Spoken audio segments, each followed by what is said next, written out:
काली अंधेरी रात थी। मैं और मेरी माँ बाहर ही चारपाई बिछाए लेटी थीं। बादल इतने गहरे थे कि ना चांद नजर आ रहा था, ना ही सितारे। मौसम में भी घुटन थी। माँ कहने लगी, नीमा, मेरा दिल कह रहा है आज जरूर तूफान आएगा। मैंने कहा, माँ छोड़िए ना, ऐसे बादल तो आते रहते हैं और हवा से उड़ भी जाते हैं, कोई तूफान नहीं आने वाला। यह कहकर मैंने करवट ली और आंखें बंद कर ली। मेरी माँ एक विधवा औरत थी और मैं उनकी इकलौती औलाद। पापा का यह घर ही हमारा अपना था, जो हमारे लिए कुल साहिबान था। मैं और मेरी माँ कपड़ों को सिलाई करते थे और अपना गुजर बसर कर लेते थे। लेकिन मैं नहीं जानती थी कि यह काली रात मेरे लिए वाकई एक तूफान लाने वाला है। कुछ ही देर हुई थी कि मेरी आंखें नींद से बोझल होने लगीं। सर्द का महीना था, इसीलिए मोहल्ले के काफ़ी घरों से काले रंग के जोड़े सिलवाने की फरमाइश आई हुई थी। आज पूरा दिन हम माँ बेटी बस काले कपड़े ही सीते रहे थे। इस वक्त मेरा जिस्म थकन से चूर चूर हो चुका था। मैं अभी गहरी नींद में गई ही थी कि लाइट भी बंद हो गई। हमारे यहाँ में लोड शेडिंग तो ऐसे ही होती थी, बिना बताए लाइट चली जाती थी और 2 घंटे तक वापस नहीं आती थी। गली में अंधेरा हो चुका था। बहरहाल थकन के मारे मैं नींद में जा चुकी थी कि अचानक से मुझे कदमों की आहट बाहर में सुनाई दी। रात का अंधेरा था, उस पर लाइट भी नहीं थी। मेरी चारपाई के साथ ही मेरी माँ की चारपाई भी थी। मैंने खौफ से माँ का हाथ पकड़ लिया। वह गहरी नींद सो चुकी थी। मुझे लगा कि शायद यह मेरा वहम है, भला हमारे घर कौन आ सकता है। लेकिन नहीं, मुझे लगा जैसे कोई चलता हुआ मेरे करीब आ रहा है। जाने क्यों मेरा दिल जोरों से धड़कने लगा। मेरे सारे गुमान और अंदेशे सच साबित होने लगे थे। मेरी समात धोखा नहीं खा सकती थी। वाकई बाहर में कोई था। कदमों की चाप जैसे जैसे मेरे करीब आ रही थी, खौफ से मेरी जान निकल रही थी। कौन था जो हमारे घर में कूदा था और किस लिए? इससे पहले कि मैं आंखें खोलती, एक टॉर्च लाइट की रोशनी थी जो मेरे मुंह पर पड़ी थी। वह शायद 2 शख्स थे। एक ने दूसरे से कहा कि अच्छा है, बत्ती भी जा चुकी है, अब जल्दी जल्दी से घर की तलाशी लो। उन लोगों सरगोशी बहुत धीमे लहजे में की गई थी, लेकिन रात का सन्नाटा, लाइट भी बंद, उस पर घुप अंधेरा। शायद वह लोग मेरे पास ही खड़े होकर बातें कर रहे थे। अब तो कोई शक नहीं रहा था, वाकई कोई चोर हमारे घर में घुस आया था। लेकिन हमारे घर में तो चोरी करने के लायक कुछ भी ना था। उन दोनों की छाप मुझे अपने पास से दूर होती हुई सुनाई दी। वह शायद बाहर के सामने बने हमारे पापा के कमरे में जा घुसे थे। मुझे आहट की आवाज़ आने लगी। मैंने माँ का हाथ हाथ पकड़ के हिलाया। वह उठ गई। इससे पहले कि वह जोर से कुछ बोलती, मैंने उनके मुंह पर हाथ रख दिया। मैंने कहा, माँ, घर में चोर घुस आए हैं और हमारे कमरे की तलाशी ले रहे हैं। यह सुनना था कि माँ खौफ से कांपने लगीं। हमारे घर में कोई मर्द नहीं था, हम सिर्फ 2 औरतें ही थीं। माँ उठकर बैठ गई। मैंने कहा कि माँ लेटी रहे। हमारे घर में चोरी करने वाली चीज़ क्या है जो वह चुरा कर ले जाएंगे? खुद ही तलाशी लेंगे, जब कुछ नहीं मिलेगा तो चले जाएंगे। लेकिन मेरी माँ ज्यादा ही खौफजदा हो चुकी थी। डर से माँ के आंसू निकलने लगे। वह रोने लगी। धीमे लहजे में मैं उन्हें रोने से मना कर रही थी कि वह दोनों जवान कमरे से बाहर आ गए। मैं भी उठकर बैठ गई। उन्होंने टॉर्च लाइट की रोशनी हम पर डाली। हम चारपाइयों में बैठे थे। चोर कहने लगे, खबरदार, तुम दोनों की जुबान से एक लफ्ज़ भी निकला तो तू चल उठ बुढ़िया, जो पैसा जेवर और नकद तुम्हारे पास है जल्दी से मुझे दो। मेरी माँ तो हाथ जोड़कर उनकी मिन्नत समाजत करने लगी कि हमारे पास कुछ नहीं है। बेटा, खुदा के लिए जैसे आए हों वैसे ही चले जाओ। हम तो दोनों बहुत गरीब माँ बेटी हैं, लोगों के कपड़े सिलाई करके अपना पेट पालती हैं। दोनों नौजवान ने रुमाल से अपने चेहरे छुपा रखे थे। एक ने दूसरे से कहा, छोड़ो यार, वापस चलते हैं। पूरा कमरा तो तुमने छान मारा है, एक पाई तो मिली नहीं हमें। लेकिन जिसने पिस्तौल तानी थी उसकी नज़रें लगातार मुझ पर थीं। टॉर्च भी उसी के हाथ में थी। मेरी माँ ने जब दूसरे नौजवान को अपने से बोलते सुना तो कहने लगी, हाँ हाँ बेटा, खुदा के लिए चले जाओ, हम गरीबों के पास कुछ नहीं है। लेकिन जिसके हाथ में पिस्टल थी वह नौजवान मेरी माँ के करीब होकर कहने लगा, बुढ़िया, अब तक 40 घरों की चोरी कर चुका हूँ मैं, और आज तक कभी ऐसा नहीं हुआ कि खाली हाथ लौटूं। मेरे धंधे का यह असूल ही नहीं है। या आज तू मुझे अपने घर से पैसे और जेवर निकाल के देगी, या फिर यह कहकर उसने कमीनगी की से ठाका लगाया। फिर पलटकर मेरी चारपाई के पास आया। मैं खौफ के मारे जरा सा पीछे हटी थी। उसने मेरी हवा से उड़ती लट को अपनी पिस्टल से मेरे चेहरे के पीछे करके कान के पीछे हंसा था। कहने लगा, वरना तेरी यह बेटी इस रात की कीमत चुकाएगी। यह सुनना था कि मेरी माँ दबी चीखें बुलंद हुई थीं। मेरी माँ रोने लगी। मुझे लगा कि जैसे आसमान मेरे सर पर गिर गया हो या मेरे जिस्म से किसी ने मेरी रूह खींच ली हो। मेरी माँ उनके सामने हाथ जोड़ने लगी, कहने लगी, ना ना बेटा, ऐसा कुछ मत करना। मेरी बच्ची बड़ी मासूम है, उसे कुछ मत कहना, मैं तुम्हें देती हूँ पैसे। यह कहकर मेरी माँ खड़ी हो गई। वह शख्स जोर से हंसने लगा। अपने साथी को कहने लगा, देख लिया तूने, बुढ़िया ने बड़ा कुछ छुपा के रखा है। दुखती रग पर हाथ रखो तो सब कुछ बाहर आ जाता है। सीखो मुझसे, कुछ आगे तुम्हारे काम आएगा। ये बस सारी गुर्बत दिखाने के लिए होती है। इनकी मिसाल तो ऐसी है कि हाथी के दांत खाने के और दिखाने के और। यह कहकर उस पिस्टल वाले शख्स ने मेरी माँ को बाजू से पकड़ा और आगे की तरफ धकेला। पीछे टॉर्च मारने लगा, कहने लगा, चल बुढ़िया, जो कुछ है जल्दी से निकाल। मैं ये सुनकर कुछ परेशान और हैरान भी थी कि माँ के पास पैसे कहाँ से आए। जो कुछ भी हम कमाते थे महीने में हमारा खर्च हो जाता था। शायद मेरी माँ ने कुछ जोड़ तोड़ करके मेरे लिए पैसे जमा कर रखे होंगे, जिसे अब यह लोग ले जाएंगे। एक शख्स मेरे सर पर खड़ा रहा और दूसरा मेरी माँ को कमरे में ले गया। कुछ देर बाद ही मेरी माँ वापस आई थी। वह आदमी एक छोटी सी लोहे की संदूक हाथ में पकड़े बाहर आया था। आकर अपने साथी से हंसते हुए कहने लगा, देख लिया तुमने, इस गरीब औरत ने कहाँ अपने खजाने छुपाकर रखे थे। अरे कमरे के कोने की मट्टी खोदी तो यह संदूक निकाली। बड़ा कुछ होता है इन गरीबों के पास। मुझे उस शख्स की सोच पर अफसोस सा हुआ था। मेरी माँ ने पता नहीं कैसे पाई पाई करके पैसे जोड़े थे ताकि मेरा दहेज का सामान बना दे, और उन लोगों को जरा भी शर्म और गैरत ना थी। उस नौजवान ने मेरी तरफ देखा, फिर मेरी ही चारपाई पर बैठ गया। मैं जरा सा पीछे हट गई। फिर उसने संदूक ताला खोला और उसमें कुछ कीमती कपड़े, छोटा मोटा जेवर और 100, 200, 500 और 1000 के नोट थे। शख्स पैसे गिनने लगा। पैसे 50,000 के करीब थे। कपड़ों को तो उसने हाथ नहीं लगाया, लेकिन पैसे और जेवर उसने अपने दोस्त से कहा कि इसे अपनी जेब में डाल लो। इसके साथ ही नौजवान ने वह पैसे उसके हाथ से लिए और जेब में डाल लिए। इससे पहले कि वह घर से बाहर निकलते एकदम तूफानी बारिश शुरू हो गई। अचानक से होने वाली बारिश ने चंद लम्हों में ही हमें भिगो के रख दिया था। उस नौजवान के साथी ने कहा कि यह तो बहुत तूफानी बारिश है। इस तूफानी बारिश में बाहर निकलना खतरे से खाली नहीं है। आसमान पर बिजली चमक रही थी और बादलों की गरज बहुत तेज थी। हम माँ बेटी पूरे के पूरे बारिश में भीग चुके थे। एक नौजवान ने कहा कि आप दोनों कमरे में चले जाएं, हम बाहर बैठ जाते हैं। जैसे ही बारिश रुकेगी हम चले जाएंगे। जैसे ही मैं और मेरी माँ कमरे की तरफ बढ़ने लगे, दूसरे नौजवान ने मेरा बाजू पकड़ लिया। वह नौजवान दोनों में कुछ ज्यादा ही हैवान था। कहने लगा, मेरा इरादा बदल गया है। जितनी खूबसूरत मुझे तुम पहले लग रही थी, उससे कहीं ज्यादा इस हुलिये में लग रही हो। यह सुनना था कि मुझे गुस्सा आने लगा। मैं उससे अपना बाजू छुड़वाने लगी। मैंने कहा, खबरदार, जो तुमने मेरे साथ कुछ गलत किया तो तुम्हें पैसे चाहिए थे, वह तुम्हें मिल चुके हैं। मुझे गुस्से से भरे हुए देखा तो हंसने लगा। बड़ी अकड़ है तुम में, मैं जो चाहे तुम्हारे साथ कर लूं, तुम मेरा क्या बिगाड़ सकती हो। मैंने कहा, मेरा बाजू छोड़ दो वरना मैं शोर मचा दूंगी। यह सुनना था कि उसने मेरी कनपट्टी पर पिस्तौल रख दी। कहने लगा, जान से मार दूंगा। अगर तुम्हारी आवाज़ भी निकली तो मुझे खून खार आंखों से देखते हुए बोल रहा था। मैंने कहा, चलाओ गोली। मेरी भी आंखों में कोई खौफ न था। जो कुछ वह मेरे साथ करना चाहता था उससे बेहतर था कि मुझे गोली मार देता। उसी वक्त बिजली चमकी थी। उस शख्स का रुमाल भी उसके चेहरे से हट चुका था। बिजली की रोशनी से मैं उसका देख सकती थी। मेरी बेखौफ आंखों को देखकर उसने झटके से मुझे अपने करीब किया। कहने लगा, अच्छा अब देखो मैं तुम्हारे साथ क्या करता हूँ, तुम खुद मेरे पास आओगी।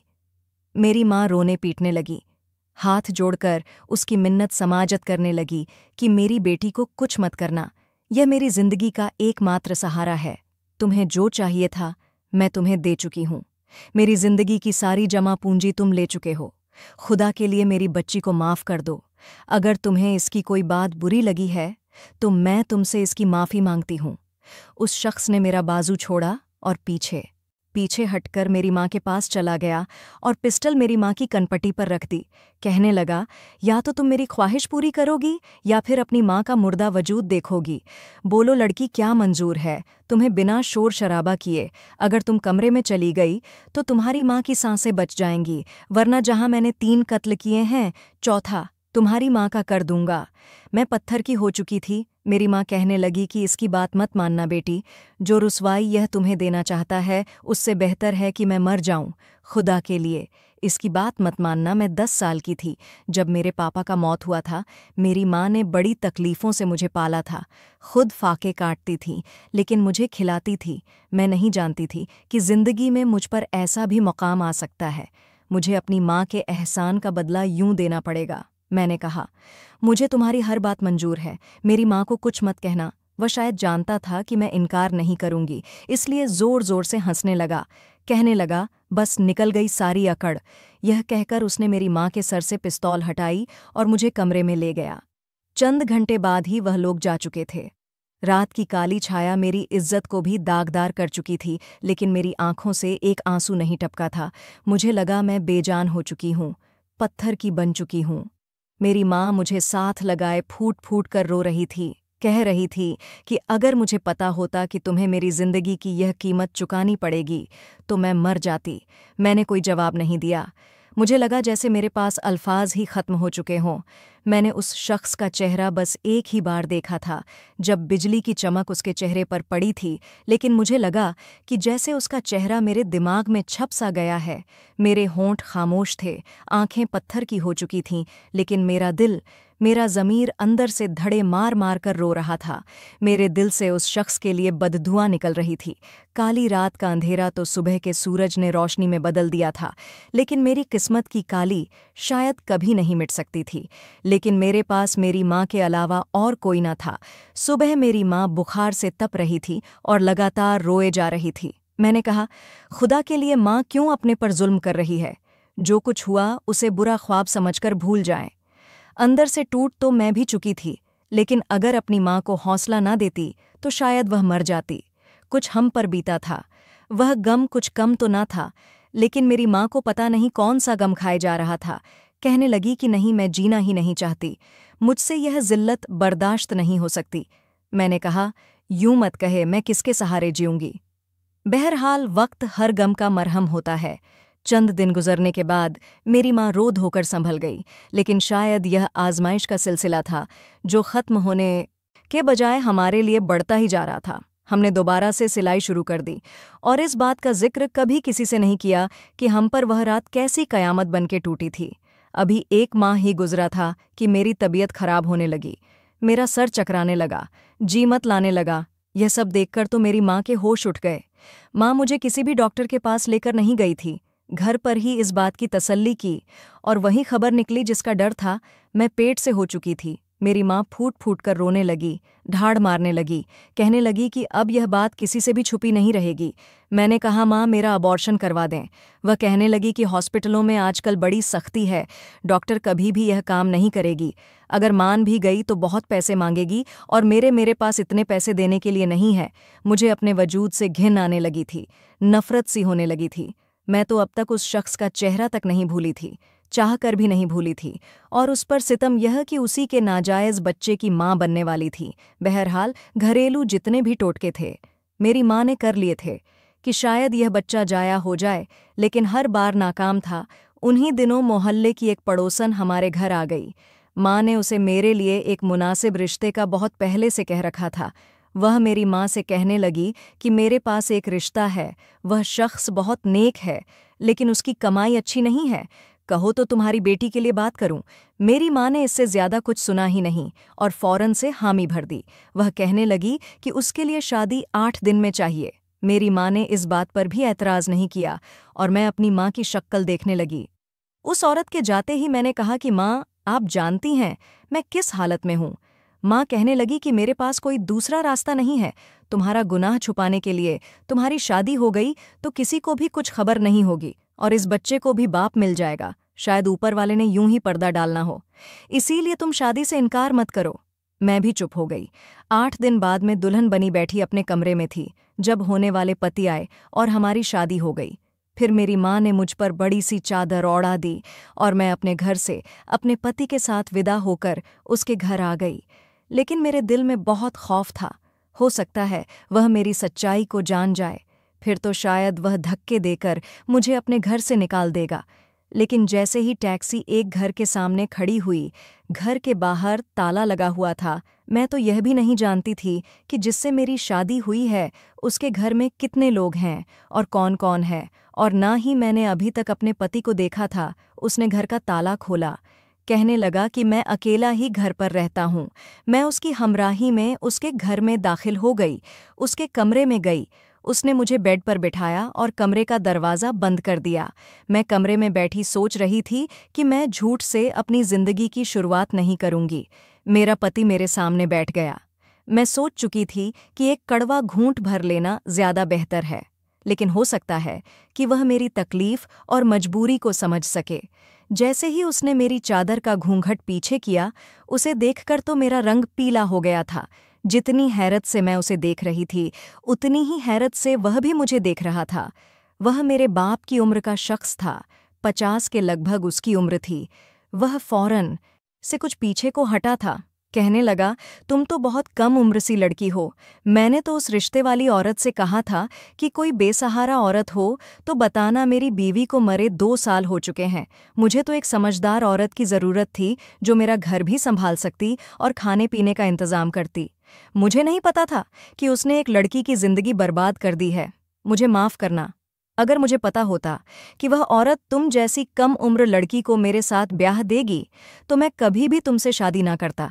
मैंने कहा, कोई बात नहीं, मुझे इस रिश्ते पर और इस शादी पर कोई ऐतराज़ नहीं है। मैं आपकी वैसे ही खिदमत करूंगी जैसा कि आपने सोचकर शादी की। लेकिन इससे पहले कि आप मेरे साथ कोई भी रिश्ता कायम करें, मैं आपको कुछ सच बताना चाहती हूँ।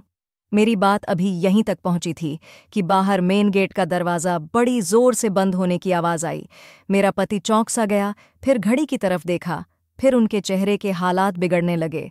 पेशानी पर तेवरी छड़ी थी। अचानक से हमारा कमरा किसी ने बड़ी जोर से धड़हड़ाया था। लगता है मेरा बेटा आया है। जैसे ही उन्होंने दरवाज़ा खोला, सामने खड़े उस जवान को देखकर मेरे होश उड़ गए थे। वह भी मुझे ही देख रहा था और मुझे देखकर आंख झपकना भूल गया था, पत्थर का हो गया था। पति ने उससे कहा कि यह तुम्हारी नई माँ है। यह सुनकर तो उसकी रंगत उड़ी हुई थी। वह वही नौजवान था जिसने 1 महीना पहले मेरी जिंदगी बर्बाद की थी। मुझे लगा मेरा सर चकराकर रह गया हो। मैं सोचने समझने के काबिल नहीं रही। वह फौरन से कमरे से बाहर निकल गया। पति ने कमरे का दरवाज़ा बंद किया, कहने लगा, यह मेरा बेटा है, लेकिन ज्यादातर घर से बाहर ही रहता है। कई बार समझाया है कि कोई काम कारोबार कर लो, लेकिन सुनता नहीं है। दिन रात आवारा लड़कों के साथ घूमता फिरता रहता है। इसे मेरी कोई परवाह नहीं है, वरना मैं अपनी शादी के बजाय इसकी शादी कर देता। लेकिन जब यह कोई काम कारोबार ही नहीं करता, तो क्यों किसी लड़की का इससे शादी करके उसकी जिंदगी बर्बाद करूं? मैं हैरत से फटी आंखों से अपने पति को देख रही थी। मैंने दोनों हाथों से अपना सर थाम लिया। जो बात मैं अपने पति से कहना चाहती थी, शायद अब नहीं कह सकती थी। क्या कहती कि तुम्हारे बेटे ने मेरी जिंदगी बर्बाद कर दी और मेरे वजूद में उसी की नाजायज़ औलाद है। ये कैसा कुदरत का कानून था, मैं समझ नहीं पाई। बहरहाल मैंने अपने पति से कोई बात नहीं की। सुबह जब मैं उठी तो मेरे पति घर पर नहीं थे। मैं किचन का काम कर रही थी। जब मेन गेट खुला, सामने वही नौजवान था, मेरे पति का बेटा। मेरे पास आकर बड़े गुस्से से बोला, तुम्हें शर्म नहीं आई? मेरे बाप से शादी करते हुए तुम्हारे बाप की उम्र का है। वह मैंने कहा, लेकिन जो कुछ तुम मेरे साथ कर चुके थे, मेरे लिए ऐसा ही रिश्ता आना था। तुम्हारा बाप अब मेरा पति है और उसी हिसाब से तुम मेरे बेटे हो। यह सुनना था कि उसकी आंखें सुर्ख होने लगीं। कहने लगा, बको मत निकलो, मेरे घर से बाहर तुम मेरे बाप के साथ नहीं रह सकती। मैंने उसे देखा। वह उस वक्त किसी अजियत से दो चार था जिसके साथ उसने वक्त गुजारा था। उसे कैसे माँ का रुतबा और इज्जत दे सकता था, जिस पर बेबाक नज़रें डाली थीं, उसे कैसे माँ जैसा दर्जा देता। उसे देखकर पहले तो मैं मुस्कुराई, फिर हंसने लगी, फिर बेतहाशा हंसने लगी। वह मुझे यूं हंसता देखकर हैरान था।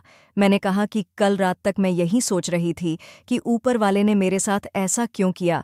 जिस शख्स ने मुझे बर्बाद किया, उसी के बाप से मेरा शादी क्यों हो गया। लेकिन अब मुझे इस बात का जवाब मिल गया है, ऊपर वाले ने तुम्हारे ही गुनाह को तुम्हारे ही घर पर पालना था। ये सुनकर वह शांत हुआ। मैंने कहा कि जो जुल्म उस दिन तुमने मेरे साथ किया था, मेरे वजूद में तुम्हारा नाजायज़ बच्चा पल रहा है, जिसे कल को नाम तुम्हारा बाप देगा। ये सुनकर उसकी रंगत सफ़ेद पड़ गई। वह कई कदम मुझसे पीछे हटा था।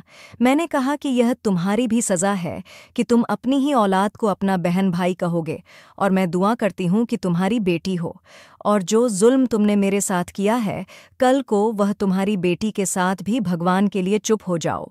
उसने अपना सर अपने दोनों हाथों में जकड़ लिया, अपने बाल नोचने लगा, घुटनों के बल बैठकर फूट फूट कर रोने लगा, कहने लगा, ये मुझसे क्या हो गया, ये मैंने क्या कर दिया। वह हज़ियानी कैफियत में था। मैं उसे इसी हालत में छोड़कर किचन से बाहर आ गई। मैं अपने कमरे में चली गई। मेरे दिल में उस शख्स के लिए अब भी नफ़रत थी, सिर्फ नफ़रत। दोस्तों, ऐसे ही अच्छे अच्छे कहानी सुनने के लिए हमारे चैनल को सब्सक्राइब ज़रूर करें।